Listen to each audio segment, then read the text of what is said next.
Orange അലർട്ടിന് ഏത് നിമിഷവും സാധ്യതയെന്നാ പത്രത്തിലുണ്ടോ? ഇതിലല്ലേ ഉള്ളത്. ഒരു കഷ്ടം നോക്ക്. ഇതെങ്ങാനും ഷട്ടർ തുറന്നിട്ട് വെള്ളം ഇങ്ങോട്ട് കുത്തിയൊലിച്ച് വന്ന വീടും കൂടെ ഒക്കെ ഒലിച്ചു കൂട്ടോ. ഇജ്ജ് പേടിപ്പിക്കില്ല സുഗത, അല്ലെങ്കിൽ തന്നെ മനുഷ്യന് ഉറക്കം കിട്ടില്ല ഇന്നലെ മുതല്. അതെ, കഴിഞ്ഞ ഒരാഴ്ചയായിട്ട് ഞാൻ 3 സ്കൂട്ടറിന്റെ ട്യൂബ് ചേർത്ത് വെച്ച് കെട്ടിട്ട് അതിന്റെ മുകളിലാണ് കിടന്നുറങ്ങണേ. അതിന് വെള്ളം വന്നാലും പൊങ്ങി എവിടെയെങ്കിലും കിടക്കുമല്ലോ, വെള്ളത്തിന് അടി പോകില്ലല്ലോ. നീ ഇപ്പൊ ഈ സ്കൂട്ടറിന്റെ ട്യൂബ് വെച്ചിട്ട് എന്തൊരു കാര്യം? നീ വല്ല JCBയുടെ ട്യൂബ് വെക്കടാ, നിന്നെ താങ്ങണ്ടേ?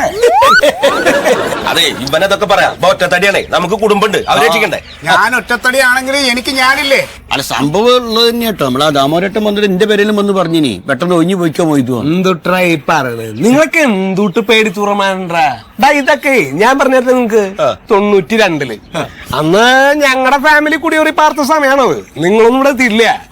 ആ സമയത്ത് ഈ പറഞ്ഞ പോലെ ഒരു വർഷത്തില് വേറാറും മഴയാണ്. ഡാമിൽ വെള്ളം ഇങ്ങനെ കയറി കഴിഞ്ഞ വരെ ആൾക്കാരുടെ മനസ്സിലൊക്കെ വല്ലാത്ത പരിഭ്രാന്തി തുടങ്ങി. ഈ സമയത്ത് ഡാം തുറക്കണ്ട എന്നുള്ളൊരു ആശങ്കയാണ്. സംഭവം എന്തിനു പറയണു? ഡാമ തുറന്നു. ഡാം തുറന്ന് മലവെള്ളം വരമാതിരി ഒരു വരവാണ്. ഇവിടുത്തെ ആൾക്കാർക്ക് ഒരു കുലുക്കം വേണ്ടേ? ഒരു വിറകും കൊള്ളി ഒഴുകി പോയില്ലേ അവിടുന്ന്. ആ ജാതി സ്ഥലം അത്. അല്ല, നിങ്ങൾ നേരിട്ട് കണ്ട അനുഭവമാണ്. അന്ന് ആകെ 4-5 വീടും അത് ഡാം വിട്ടിട്ടൊക്കെയല്ലേ. അപ്പൊ നമ്മളൊക്കെ താമസിക്കാൻ സ്ഥലമില്ലാണ്ട് ഡാമിന്റെ അടുത്തല്ലേ താമസിക്കണേ. വെള്ളം ഒഴുകി പോകേണ്ടടുത്താ വീട് വെച്ചേക്കണേ. വേറൊരു കാര്യം ഞാൻ കേട്ടെന്തറിയോ? നമ്മൾ ഈ ഡാം മണ്ണുകൊണ്ടാണ് പോലെ ഉണ്ടാക്കി, പെട്ടെന്ന് പൊളിഞ്ഞൂലേ. എന്തോട്ടാവാൻ പറയുന്നത്? അത് കുറച്ച് മണ്ണ് ഇങ്ങനെ കുഴച്ച് വെച്ചിരിക്കല്ലേ. മണ്ണ്, ചുണ്ണാമ്പ്, ശർക്കര, പച്ചലുകള്, ഇതിന്റെ മിശ്രിതാണ് ഈ സാധനം. ഈ സാധനം നമ്മൾ നോക്കിണ്ട, പഴയ കാലത്ത് നമ്മളെ ബ്രിട്ടീഷുകാർ പണിതിട്ടുള്ള സ്കൂളുകളൊക്കെ ഉണ്ട്. ഈ സാധനം കുത്തിപ്പിടി ആന കുത്തിയാകില്ലേ, അത്ര ഉറപ്പാണ്. നേരം കുറച്ച് നമ്മുടെ ഇപ്പോഴത്തെ രാഷ്ട്രീയക്കാരെങ്ങാനും കുറച്ച് സിമെന്റ് വെച്ച് തേച്ച സാധനം പോയി. അന്നത്തെ കാലത്ത് ഈ ബ്രിട്ടീഷുകാർക്ക് അവർക്കൊന്നും ഈ കൈക്കൂലിയുടെ കളിയറിയില്ല.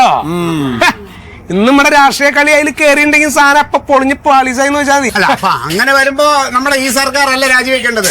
ഇത് രാജിവെക്കേണ്ടത് അമേരിക്കൻ സർക്കാരാണ്. ട്രംപാണ് രാജിവെക്കേണ്ടത്. ട്രംപ് എന്ത് വെച്ചെന്നാ ഈ പറയണേ? ഇത് അവരാൾക്കാരുണ്ടാക്കിയ ഡാമല്ലേ. അപ്പൊ എന്തെങ്കിലും സംഭവിച്ചാൽ അവർ ഉത്തരവാദിത്തം ഏറ്റെടുത്ത് രാജിവെക്കണം. അല്ല, ഇപ്പൊ ട്രംപാണ് ബ്രിട്ടീഷ്. അത് ശരി. പിന്നെ അല്ലാണ്ട് അല്ല, ആരായി ട്രംപ്? Trump America. അല്ല, നീ ഇപ്പൊ അത് വിവരിക്കാൻ നിൽക്ക. ഇയാളോട് പറയാൻ നിന്നുണ്ടെങ്കിൽ കാപ്പാട് വാസ്കോടി നമ്മ കാലുകുത്തിയ കഥ മുതൽ പറയേണ്ടി വരും. ചുക്കുഞ്ഞുണ്ണാൻ പറയാ. നിങ്ങൾ എന്തിനിപ്പോ ഈ ഡാം മറ്റേ പൊട്ടണ കഥ പറയണ്? ഇത് പൊട്ടുന്നല്ലേ പറയണ്, ഷട്ടർ തുറക്കുന്നല്ലേ പറയണേ. അതാ പറഞ്ഞ പൊട്ടിയ വരെ ഇവിടെ പ്രശ്നമില്ലാത്ത ആൾക്കാരാണ്, ചങ്കുറപ്പുള്ള ആൾക്കാരാണ്. ഇയാൾക്ക് ചങ്കുറപ്പുണ്ടാവേ, കാരണം കയ്യിലെ കാശുണ്ട്. ബാക്കിയുള്ള കടം മേടിച്ചിട്ട് 5 സെന്റ് സ്ഥലം മേടിച്ചൊരു വീട് വെച്ചിട്ടുള്ളൂ. ഇപ്പൊ ആ മാത്താപ്പിളനൊക്കെ നോക്ക്, നെഞ്ചും വിരിച്ചിട്ടാ നടക്കണേ. ആ ചങ്കുറപ്പ എനിക്ക്. മാത്താപ്പിളുടെ വീട് ഡാമിന്റെ എത്ര ദൂരെ കിടക്കുന്നത്? നമ്മുടെ വീട് അടുത്തല്ലേ, നമുക്കല്ലേ പറ്റുള്ളൂ. അതുകൊണ്ട് എന്തുട്ടൊക്കെ മലവെള്ളപ്പാച്ചിൽ കണ്ടിട്ട് ഞെട്ടാതെ അങ്ങനെ ഉരുക്ക് പോലെ നിൽക്കണ ആൾക്കാരാണ്. ഇവരെ ഇങ്ങനെ ധൈര്യമൊക്കെ തരും, പക്ഷെ ഈ രാഷ്ട്രീയക്കാരെ വിശ്വസിക്കാൻ പറ്റുമോ? അവര് പറയും വെള്ളം പോവില്ല, ഒരു പേടിയും പേടിക്കണ്ടെന്ന് പറയും. വെള്ളം ഇങ്ങോട്ട് വന്നിട്ട് എല്ലാം നശിച്ചാണ്ട് പോയി കഴിഞ്ഞാൽ 5 കോടി 10 കോടി പ്രകൃതി ദുരിതം നഷ്ടം എന്നൊക്കെ പറഞ്ഞിട്ട് അങ്ങോട്ട് കട്ടെടുക്കും അവര്. അതെ, ഞാനിപ്പം മനസ്സിലാക്കിയെടുത്തോളം ഇവിടുത്തെ പ്രശ്നങ്ങൾ തീരണമെങ്കിൽ കേരളത്തിലുള്ള സകലമാന മരങ്ങളും അങ്ങോട്ട് മുറിച്ചു മാറ്റുക. എന്തുട്ടാ മരക്കമ്മിയോടൊന്നുണ്ട്? അതല്ല ശീതലേട്ടാ, ഇപ്പൊ മരം ഉള്ളത് കൊണ്ടാണല്ലോ മഴ പെയ്യുന്നത്. മഴ പെയ്യുമ്പോഴല്ലേ ഇങ്ങനെ വെള്ളം കെട്ടി വരുന്നത്. അതുകൊണ്ടല്ലേ നമുക്ക് പേടിക്കേണ്ടി വരുന്നത്. മരങ്ങളൊക്കെ മുറിച്ചു മാറ്റിയാൽ പിന്നെ മഴ പെയ്യില്ല, വെള്ളം ഉണ്ടാവില്ല. എന്ത് വിവരക്കാരാണ്ടോ ഈ പറഞ്ഞേ? ഇക്കണ്ട കാലം മുഴുവൻ നമ്മളോട് മാസന്മാരും ഭേദപ്പെട്ടവരൊക്കെ പറഞ്ഞത് മരം കുഴിച്ചിടുന്ന. ഇപ്പൊ ഇത് മുഴുവനായിട്ട് വെട്ടി മാറ്റുക. നിങ്ങളൊക്കെ മാസന്മാര് പറയുന്ന പൊട്ടത്തരങ്ങളെല്ലാം. അതെ, ഒരു കാര്യം ഞാൻ പറയാം, ഇത് മരം മുറിച്ചു കളയേണ്ടി വരില്ലട്ടാ. ഷട്ടർ തുറന്ന് വെള്ളം ഇങ്ങോട്ട് വന്നു കഴിഞ്ഞുള്ള മരം അടക്കം ഒലിച്ചു പോകും. നിങ്ങളിങ്ങനെ മരണത്തിന് പേടിക്കില്ലട്ടാ. ഒരു കാര്യം ഞാൻ പറഞ്ഞുതരാം, മരിക്കാനാണ് ചെയ്ത് നോക്കിയേ, ഈ മരത്തിന്റെ കൊമ്പുകൾ പൊട്ടി വീണാലും മതി.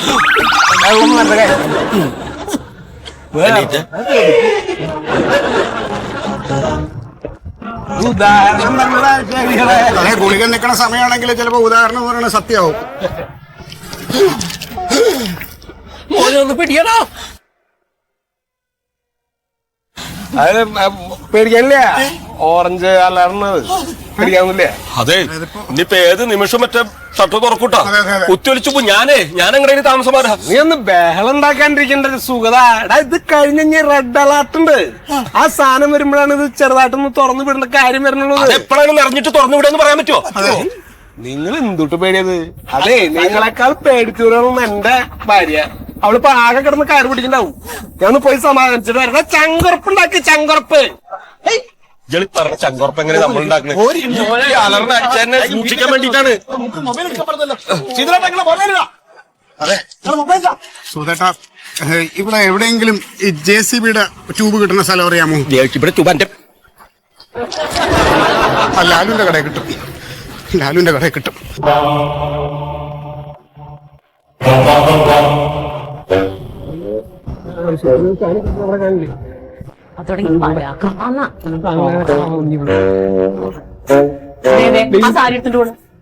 അവിടെ ഇട്ടു ചേട്ടാ. നീ പറഞ്ഞത് സ്ഥിരം കൊടുക്കുന്ന സാധനല്ലേ? സ്ഥിരം കൊടുക്കുകയാണെങ്കിൽ അവിടെ കിടന്നോളൂ. സ്ഥിരം എന്നെ കൊണ്ട് പറയിപ്പിക്കരുത്. നിങ്ങൾ എന്തി കാണിക്കണേന്ന്? അല്ല, നീ എന്തൊട്ട് ഉദ്ദേശിക്കുന്നത്? നീ വരുന്നില്ലേ? എന്റെ ശീതളട്ടെ കൊമ്പമീശം വെച്ച് നിങ്ങൾ ഇങ്ങനെ പേടിച്ചു തൂറി ആവല്ലേ? ഓരോരുത്തർ ആ മൊയ്തുനെയൊക്കെ കണ്ടുപിടിക്കുന്ന ആൾക്കാർ നടുക്കറിയുന്ന ഇത് പറയാനറിയില്ല, വീമ്പ് പറയാനറിയാലോ. ആളുകളുടെ അടുത്തൊന്നും വർത്താനം പറയുന്ന മാതിരിയല്ല, ഇത് കാര്യങ്ങൾ ഉണ്ടാക്കുമ്പോഴല്ലോ ഈ ജാതി സംസാരം ഒന്നും കിട്ടില്ല നിനക്ക്. ശീതളേട്ട, ഈ വെള്ളം വരുമ്പോഴേ അത് റൂട്ട് മാപ്പ് വരച്ചു കൊടുത്തിട്ടുണ്ട്. അത് ആ വഴി അങ്ങ് പൊക്കോളും. നിങ്ങൾ ഇങ്ങനെ കിടന്ന് ചാടണ്ട. അല്ല, നീ ആരാ ഡാൻസറാണ് ഇത്ര ധൈര്യം കാണിക്കാനായിട്ട്? സാധനങ്ങൾ എടുത്തു വെക്കാൻ ശീതളേട്ട അങ്ങനെ കുഴപ്പമുണ്ടെങ്കിൽ ഗവൺമെന്റ് നമ്മളെ അറിയിക്കില്ലേ ശീതളേട്ടാ? അയ്യോ, ഗവൺമെന്റിന്റെ വർത്താനം കേട്ടിട്ട് അതെ അവരുടെ വർത്താനം കേട്ടിട്ട് എടി, നീ ആ ആധാരം സാധനങ്ങളൊക്കെ എടുത്ത് വെച്ചോ. ഞാൻ പറഞ്ഞതിന്റെ ഗൗരവം നീ മനസ്സിലാക്കിയോ? പോകാം. നമ്മളെങ്ങോട്ട് പോകും? നിങ്ങൾ ആരിക്കണം? എവിടെ ഇരിക്കണ? തൃശ്ശൂർക്ക് പോവും. അപ്പൊ തൃശ്ശൂരോട്ടെ വെള്ളം വന്നെങ്കിലോ? ഞാൻ ആലപ്പുഴ ആലപ്പുഴക്ക് എത്തില്ലേ? ആലപ്പുഴക്ക് എത്തും. ഇപ്പോഴേ വെള്ളത്തിൽ മുങ്ങി കിടക്കാനുള്ള ആലപ്പുഴ. നിങ്ങൾ വേറെ പണിയൊന്നുമില്ലേ? നിങ്ങൾ ആദ്യം ഒരു കാര്യം ചെയ്യും. ഈ TV തുറന്നിട്ട് 24 മണിക്കൂർ ഈ കണ്ണിക്കട ന്യൂസ് കാണാതിരിക്കും. അവർ ഓരോ നോണ പറയും, നിങ്ങൾ അത് വിശ്വസിച്ച് എന്ന് പറഞ്ഞ് കാണിക്കും. ശ്യാമള, നിനക്കിന്റെ ഗൗരവം മനസ്സിലായിട്ടില്ലേട്ടാ? ഇപ്പതാ നോക്കിയേ, ഓറഞ്ച് അലാറ എന്തുട്ട് അലാറൊക്കെ അടച്ചു കഴിഞ്ഞിട്ടുണ്ട്. ഇനി അടുത്തതിൽ റെഡാണ്. അത് വരുമ്പോ മിനിറ്റ് വെച്ചിട്ട് സാധനങ്ങൾ വരിക. നിന്റെ ഈ വർത്താനം നീ തുടിപ്പൊന്നും കാണില്ലപ്പോ. നിങ്ങൾ എങ്ങോട്ടാ ചപ്പോ? എന്നെ വിളിക്കണ്ട. പറഞ്ഞാ മനസ്സിലാവണം മനുഷ്യനായിട്ടുണ്ടെങ്കിൽ. ഇല്ലൊരു കുഴപ്പം വരില്ലെന്ന് ഞാനല്ലേ പറയണ. ഇത്ര പേടിയില്ലാത്തൊരു ജന്തുവിന്റെ കൂടെ ആയില്ലോ ഞാൻ ജീവിക്കണം എന്ന് ഞാൻ ആലോചിക്കുന്നത്. നീ എന്തൊട്ട് ഉദ്ദേശിക്കണം നീ ശ്യാമ? നീ ശീതളേട്ട, ഈ ഡാം ഞാൻ കുഞ്ഞിലേ മുതൽ കാണുന്നതല്ലേ, അത് നമ്മളെ ചതിക്കൂലെന്ന്. നീ എന്താ തെങ്ങ് ചതിക്കില്ല എന്ന് പറഞ്ഞ മാതിരി പറഞ്ഞേ?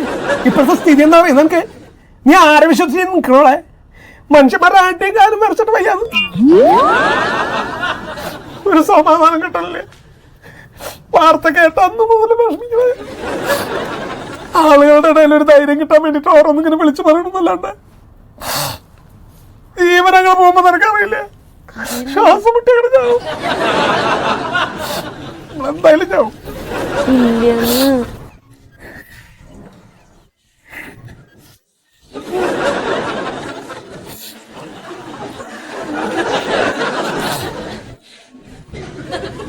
എന്റെ പോരു കോഴി.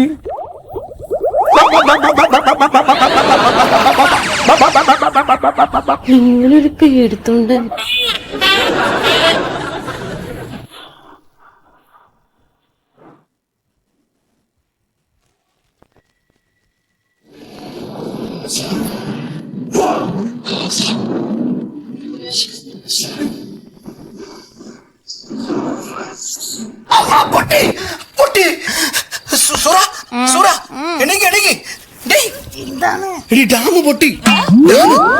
ഡാം പൊട്ടിയിട്ട് വെള്ളം ഒഴിക്കുക.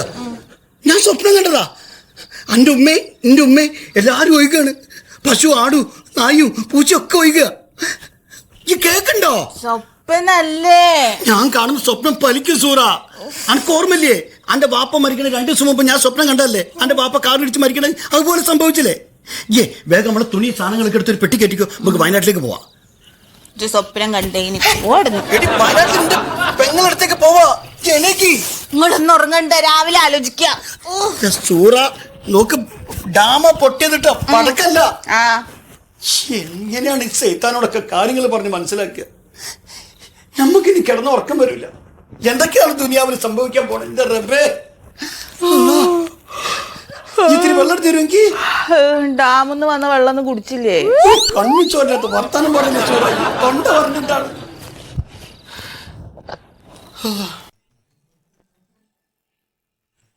എന്റെ സുഹൃത്തുക്കളെ, നിങ്ങൾ ഈ പത്രങ്ങളിലും അതുപോലെ സോഷ്യൽ മീഡിയകളിലും TV-യിലൊക്കെ വരുന്ന വാർത്തകൾ കണ്ടിട്ട് ആശങ്കപ്പെടേണ്ട ഒരു കാര്യവുമില്ല. അവരവരുടെ റേറ്റിംഗ് കൂട്ടാൻ വേണ്ടിയിട്ടാണ് ഇതിങ്ങനെ പെരുപ്പിച്ച് കാണിക്കുന്നത്. അല്ലാതെ ഇതിനകത്ത് ഒരു കഴമ്പുമില്ല. നമ്മൾ ഡാം സേഫ്റ്റി അതോറിറ്റിയുമായി ബന്ധപ്പെട്ടു. അവർ വന്ന് ജലനിരപ്പെല്ലാം പരിശോധിച്ചു. ഷട്ടറിന്റെ ഇപ്പോഴത്തെ അവസ്ഥ എന്താണെന്നൊക്കെ നോക്കി. ഇത് അപകടകരമാണെന്ന് തോന്നുകയാണെങ്കിൽ മാത്രമേ ഈ ഷട്ടർ തുറക്കൂ. ഇപ്പൊ ആശങ്കപ്പെടേണ്ട ഒരു കാര്യവുമില്ല. ഈ ബ്ലൂ, ഓറഞ്ച്, റെഡ് എന്നൊക്കെ പറയുന്നത് വെറും സാങ്കേതികമായിട്ടുള്ള പദങ്ങൾ മാത്രമാണ്. ഇപ്പൊ നമ്മള് ഓറഞ്ചിൽ നിൽക്കുന്നു.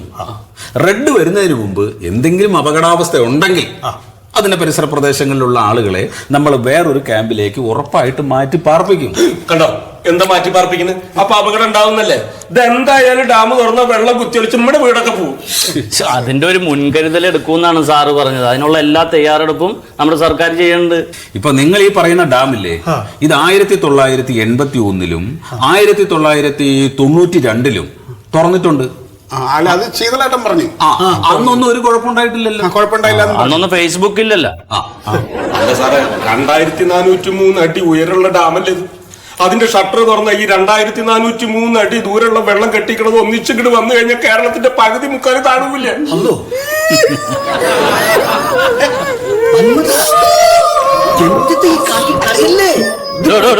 എന്താ ഇയാളീ കാണിക്കണ? വെള്ളം അങ്ങോട്ട് കുത്തി ഒഴുകാൻ വേണ്ടി ഷട്ടർ കടട തുറന്നു വെക്കണോ അല്ലെ തുറന്നു മലത്തിയൊന്നും അല്ല വെക്കണത്. അതിന്റെ അളവിന് ആവശ്യത്തിന് പതുക്കെയാണ് നമ്മൾ വെള്ളം ഒഴുക്കി വിടുന്നത്. വെറുതെ അതും ഇതും പറഞ്ഞ ആളുകളെ പേടിപ്പിച്ചോളും. പോത്തുപോലെ അല്ലേ ഇയാളൊക്കെ. ഈ 2403 അടി എന്ന് പറഞ്ഞില്ലേ, അത് സീ ലെവലിൽ നിന്നുള്ള ഉയരാണ്. ഈ സീ ലെവൽ എന്ന് പറയുമ്പോ അതായത് ഈ സമുദ്രനിരപ്പിൽ നിന്നുള്ള ഉയരാണ് 2403 അടി. ശരിക്കും ഡാമിന്റെ ഉയരം എന്ന് പറയുന്നത് 145 അടിക്ക് താഴെയാണ്. അത്രേ ഉള്ളൂ. എന്നാ പിന്നെ ഈ പത്രത്തിലും ടിവിയിലും ഒക്കെ പറയുമ്പോ അത് അങ്ങനെ പറഞ്ഞാൽ പോരെ സാറേ? വെറുതെ ആൾക്കാരെ പേടിപ്പിക്കാൻ 2000, 3000 എന്നൊക്കെ പറഞ്ഞു. അല്ല, അതല്ലേ ഞാൻ പറഞ്ഞു തരുന്നത്, നിങ്ങൾക്ക് ക്ലിയർ ആക്കി തരുന്നത് അതല്ലേ. ഇനി ഇതിൽ തന്നെ 2398 അടി വെള്ളം വന്നു കഴിഞ്ഞാൽ മാത്രമേ നമ്മൾ ഷട്ടർ തുറക്കുന്നുള്ളൂ. എന്റെ സാറ് അതല്ലേ ഈ അപകടം ഉണ്ടാവുന്നത്. അപ്പൊ ഈ വെള്ളമൊക്കെ വേനൽക്കാലത്ത് അങ്ങോട്ട് കുറേശ്ശെ ഒഴുക്കി വിട്ട് കഴിഞ്ഞാൽ ഈ പ്രശ്നം ഉണ്ടാവുമോ? അപ്പൊ വെള്ളം അങ്ങോട്ട് ഒഴുക്കി വിട്ടാ കരണ്ട് തന്നെ എവിടെ നിന്ന് ഉണ്ടാക്കണോ? അങ്ങനെയുണ്ടല്ലേ?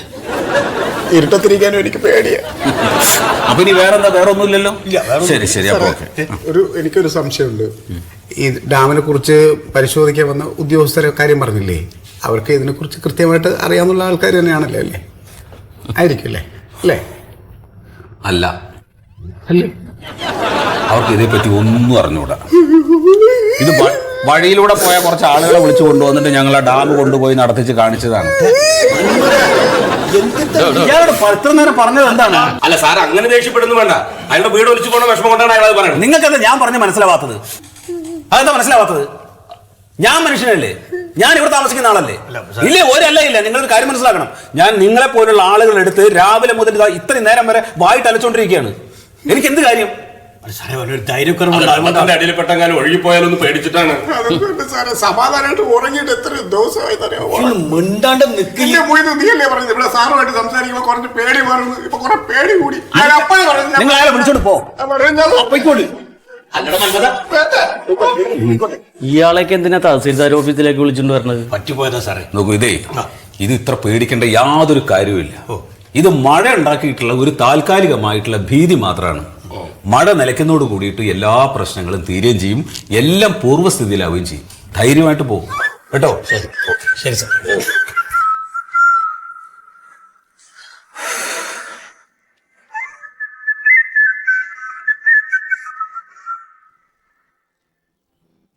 ഇവിടെയൊക്കെ വെള്ളമല്ലായിരുന്നില്ലേ? എത്ര പെട്ടെന്ന് വെള്ളാണ്ട് വലിഞ്ഞില്ലേ? എത്ര കാലാണ് തീ തിന്നിട്ട് ഒന്നിച്ചെങ്കിലും വെള്ളം വരും, ആകെ ഒഴുകിപ്പോവും. തീർച്ചയായിട്ടും ഇടങ്ങറായി പോയി. മനുഷ്യനെ ഉറങ്ങാൻ സമ്മതിക്കാത്ത രീതിയിലല്ലേ. എന്തായാലും പുലി പോലെ വന്നത് എലി പോലെ അങ്ങോട്ട് പോയി നിറഞ്ഞു. മഴ വേണപ്പാ, മഴയില്ലാണ്ട് നടക്കൂലല്ലോ. മഴ വേണോ? പക്ഷെ മഴ ഇങ്ങനെ ഇടങ്ങറാക്കാൻ പാടില്ല മനുഷ്യനെ. അല്ല, അതല്ലെങ്കിൽ അങ്ങനെയാണ്. ഒരു കാലത്ത് മഴ അങ്ങോട്ട് വന്നാൽ അങ്ങോട്ട് പെയ്തോണ്ടേയിരിക്കും. ഇല്ലെങ്കിൽ മഴ 7 ജമത്തിന് കാണില്ല. എനിക്ക് 10,000 രൂപ ലാഭം കിട്ടി. അതെ, JCBയുടെ ട്യൂബിന് ഞാൻ ഏതാണ്ട് അഡ്വാൻസ് കൊടുത്തെല്ലാം പറഞ്ഞു വെച്ചിരിക്കായിരുന്നു. അല്ലെങ്കിൽ നിങ്ങൾ ഇങ്ങനെ ആവശ്യമില്ലാണ്ട് പേടിച്ചിട്ടൊന്നും കാര്യമില്ല. എനിക്ക് മുമ്പേ അറിയായിരുന്നു ഈ മറ്റേ ഓറഞ്ച് തരണൊക്കെ വന്നു കഴിഞ്ഞാൽ ഒരു 10 ദിവസം കഴിഞ്ഞ് മഴ കുറഞ്ഞില്ലെങ്കിൽ മാത്രമേ തുറന്നു വിടൂന്ന്. അന്ന് പറഞ്ഞില്ലല്ലോ. ഓറഞ്ച് സാറും കേട്ടപ്പോ ആദ്യം അല്ല, അത് പിന്നെ കൂടുള്ളവരൊക്കെ ഇങ്ങനെ പേടി പറഞ്ഞാൽ നമ്മളും ഒരു മനുഷ്യനല്ലേ. അതല്ല, നമ്മുടെ സീതളേട്ടന്റെ വിവരം കേട്ടോ? അത് മിണ്ടരുത്. എന്തായിരുന്നു ധൈര്യം? നെഞ്ഞും വരുത്തി നിൽക്കുക. നടന്നു. അല്ല അയാളെ ധൈര്യക്കുറവല്ല, അയാളെ പെണ്ണുങ്ങളെ ധൈര്യക്കുറവാണ് അത് എല്ലാരും പറയണ്ടായി. അവർക്ക് ഭയങ്കര പേടിയാ. പെണ്ണുങ്ങൾക്ക് ഭയങ്കര പേടിയാ. അല്ല അത് പിന്നെ പിടിച്ചു പൊതുവെ അങ്ങനെ തന്നെയാണ്. ഏത് പുലിയും പെണ്ണ് കെട്ടി കഴിഞ്ഞാൽ എനിക്ക് വേണ്ടിയില്ല ഏട്ടാ, ചെറിയൊരു ഉൾഭയം ഉണ്ടായി. പക്ഷെ എന്റെ കാര്യത്തിൽ നേരെ തിരിച്ചാട്ടോ. ശീതളേട്ടന്റെ ഭാര്യന്റെ പേടിയായിരുന്നാ പോയത്. ഞാന് എനിക്ക് പേടിയായിട്ട് ഞാൻ എന്റെ ഭാര്യനോട് പറഞ്ഞ വയനാട്ടിലേക്ക് പോകാന്ന്. ഓളെറിഞ്ഞ് വേണ്ട, ഓളെ നേരത്തിന് അവിടെ വന്നത്. എന്റെ തിരുവനന്തപുരത്ത് പോക്ക് മുടക്കിയത് ആരാന്നറിയാമോ? എന്റെ വീട്ടിലെ ക്ലോക്ക്. കുറച്ചു ദിവസമായിട്ട് അത് 1 മണിക്കൂർ ലേറ്റ് ആയിട്ടാ ഓടണത്. ഞാൻ അറിഞ്ഞില്ല. ഞാൻ നേരെ ബസ് സ്റ്റാൻഡിൽ ചെന്നപ്പോ 1 മണിക്കൂർ മുമ്പ് ബസ് പോയി. അപ്പോഴേക്ക് എനിക്ക് വിശന്നപ്പോ ഞാൻ പിന്നെ നേരെ തിരിച്ച് വീട്ടിലേക്ക് വന്നു. വിശന്നാ പിന്നെ നമുക്ക് ഭ്രാന്താണല്ലോ. വിശപ്പിന്റെ മുമ്പിൽ പിന്നെ എന്തോ വെള്ളം. എനിക്കത് കഴിക്കാൻ പറ്റില്ല. എനിക്ക് പിന്നെ എവിടെയും പോവാല്ലാത്തോണ്ടാണ് ഞാൻ പോവാൻ. അതെ, പ്രേമിച്ച് കെട്ടുകൊണ്ട് അവളുടെ വീട്ടിലും കയറ്റില്ല, എന്റെ വീട്ടിലും കയറ്റില്ല. ആവുന്നേരാ. പിന്നെ കഷ്ടപ്പെട്ടുണ്ടാക്കിയ കാശ് കൊണ്ട് വെച്ച വീടാ, അത് ഒലിച്ചു പോയിട്ട് പിന്നെ ഞാൻ ജീവിച്ചിട്ട് എന്താ കാര്യം? വന്നത് വരട്ടെ എന്ന് കരുതി അവിടെ നിന്ന് പോയവരൊക്കെ ഒരു കാര്യം. എത്ര കഷ്ടപ്പെട്ടിട്ട് സാധനം എടുത്തവർ ഇവിടുന്ന് മുങ്ങിയത്. നമ്മളെ ശശിയും രാമോരനും ഇവരൊക്കെ പോയ കൂട്ടത്തിലാ. പക്ഷേ എനിക്ക് ഒരു കാര്യത്തിൽ ഒരു ചെറിയ വിഷമമുണ്ട്. ഇവിടെ ശശി ഇല്ലയോ? ശശിയുടെ ഞാൻ ഒരു 10,000 രൂപ കടം മേടിച്ചായിരുന്നു. അതിപ്പോ തിരിച്ചു കൊടുക്കാനുള്ള ഡേറ്റ് ആയി. പക്ഷെ ഇപ്പൊ ആണ് ആലോചിച്ചോ, മണ്ടത്രേ പോയി 27,000 രൂപ മേടിക്കാളായിരുന്നു. ശശി പോയല്ലോ, നിങ്ങളോട് വരില്ലല്ലോ. ശശി തിരിച്ചു വന്നു. രാമോരനും വന്നോ? അല്ല ഇവരൊക്കെ വന്നിട്ട് എന്താ ശീതളം വരാത്ത്? ശീതളായിട്ട് മാത്രമേ ഇനി വരാൻ ബാക്കിയുള്ളൂ.